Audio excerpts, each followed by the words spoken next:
So, Mr. Ambrose, 2 points dropped for Arsenal or a point gained? Look, it's 2 points drop. Of course it is, when you're 6 points clear. But I think the story is about Arsenal, the points dropped. But I think to a certain extent it has to be about Brentford and Keith Andrews. And because I thought they were outstanding. I thought they nullified what Arsenal bring. I thought the last 20 minutes of the game was really good viewing. Arsenal are predictably better than everyone at the moment. And when people talk about they could be most boring team to win the Premier League, I think that's why. They're predictably better. And when they scored, Madueke, great header, by the way, when they scored, you just thought, right, they're going to see this out, another 1-0, and they get the 3 points.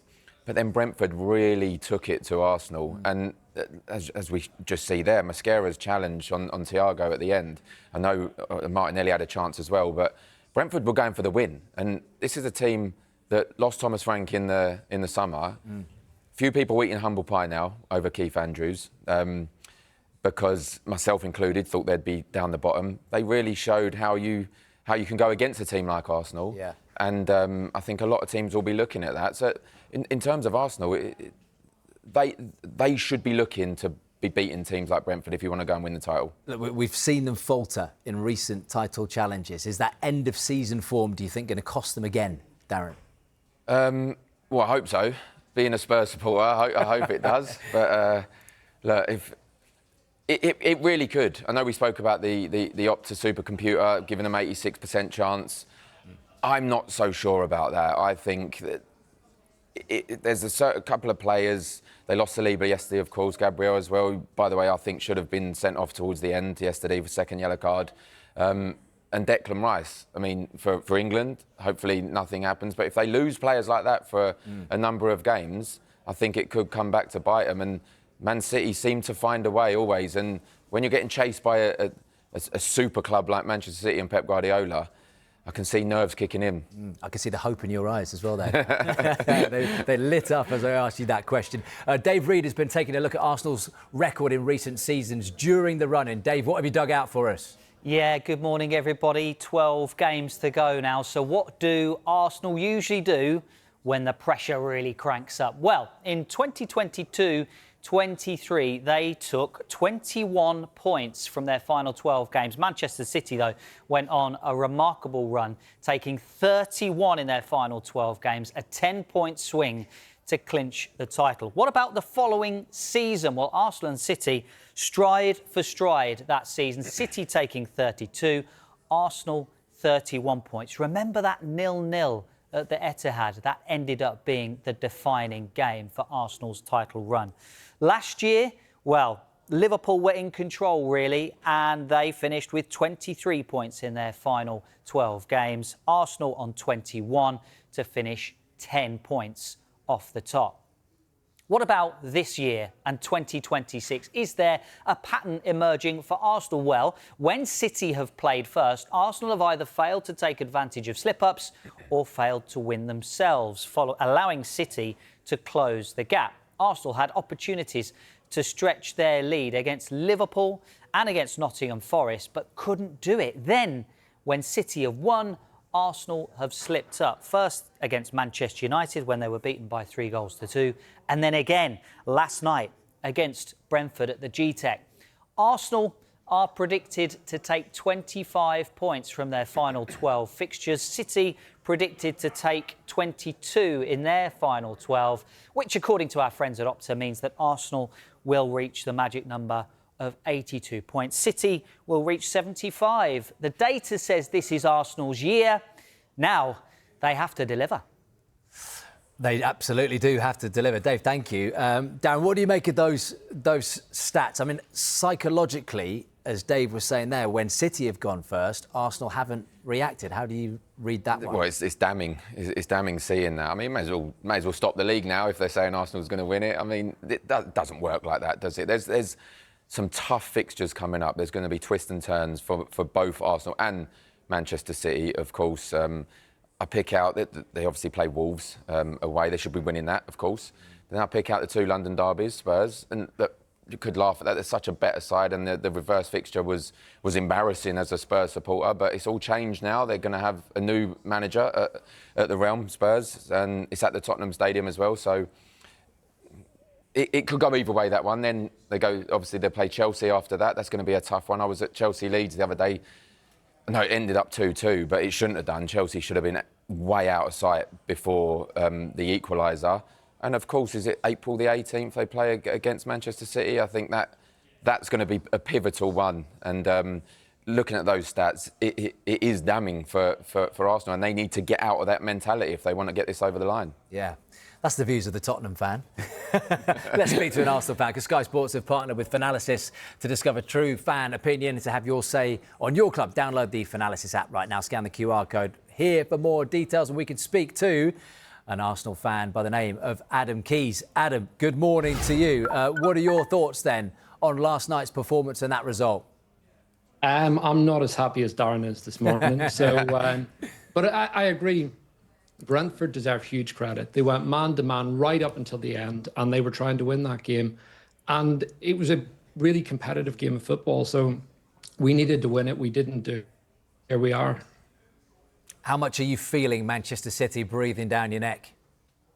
Well, we're always our own worst enemies, so it's more us than City right now. Adam, when you look at the game yesterday, for me, and we'll come on to Eberechi Eze, I don't think it was a game for him. So I think Mikel Arteta got that one wrong in terms of he shouldn't have been playing that. We knew how Brentford were going to approach the game. Do you think he got that one wrong last night, picking Eze? I think Havertz's injury had a major reason behind that. It was also Marino's injury. We had our two most kind of physical, over-the-top players that'll win your duels. Both dropped down in 2 weeks. Eze was the one that had to play. Odegaard was kind of rushed back for this game as well. So I think there was a reason why he played. Can I just talk about Eze quickly before we go on to the game? Because, look, you know, I'm a Spurs supporter and he destroyed us in the reverse fixture. Spurs coming up again in the next couple of weeks. Maybe that will be a sign for him to play. But from talking, having my Palace connection, from talking to a lot of Palace fans recently, they said he's always been this moments player.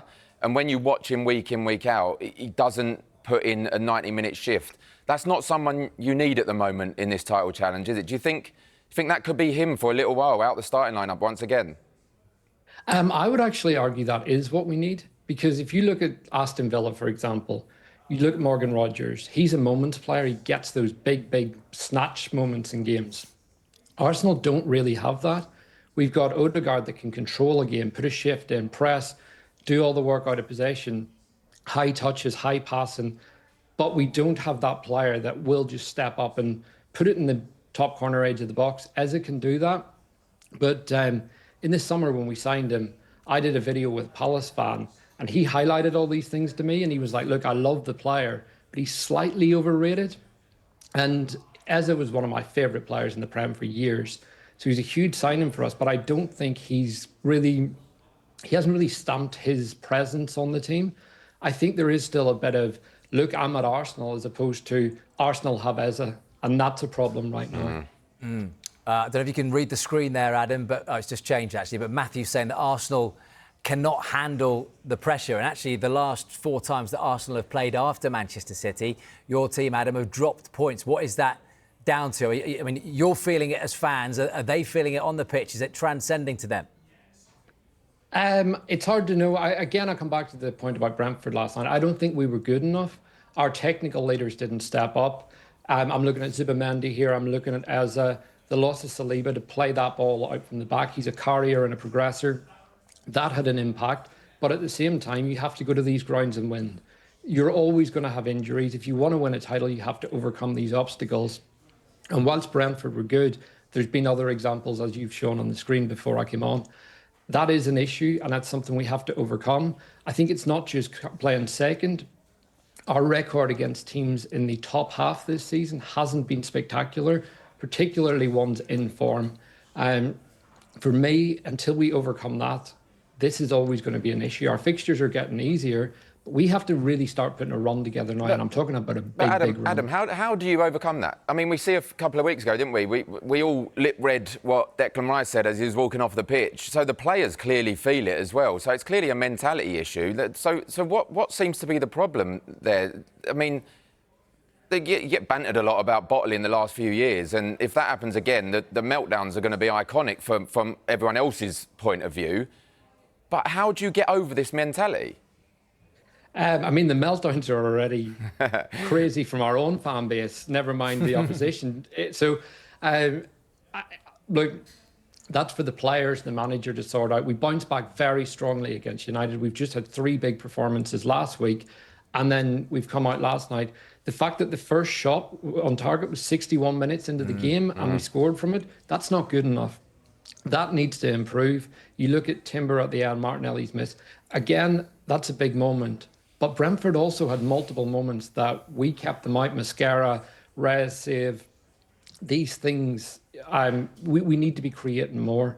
So it's a difficult one to answer because we bounced back really strong against Leeds, superb against Sunderland, big win against Chelsea. But then we've stumbled against a very good Brentford team. I think of the top 6, only City had won there this season, and they've only lost twice this season. But again, the performance wasn't good enough, and that's where you do need to dig deep. And that is why Mikel Arteta and those players are paid huge sums of money to figure out how do we get over the line.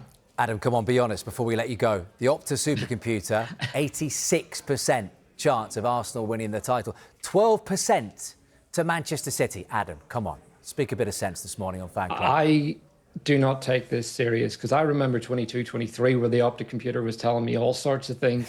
I was planning the parade, I was planning all sorts of celebrations, and I think planning the quadruple now. Let's go and beat Wolves on Adam, come on, night entertain me. Give me a number. Give me a percentage. I'm going to go 65% Arsenal. That's so more just like higher it, yeah. than what Darren said. But look, you see these things about point pace and Opta supercomputer. It's just about winning the next game, getting a run together, and then suddenly we're all going to be bullish and confident and ready to celebrate in May.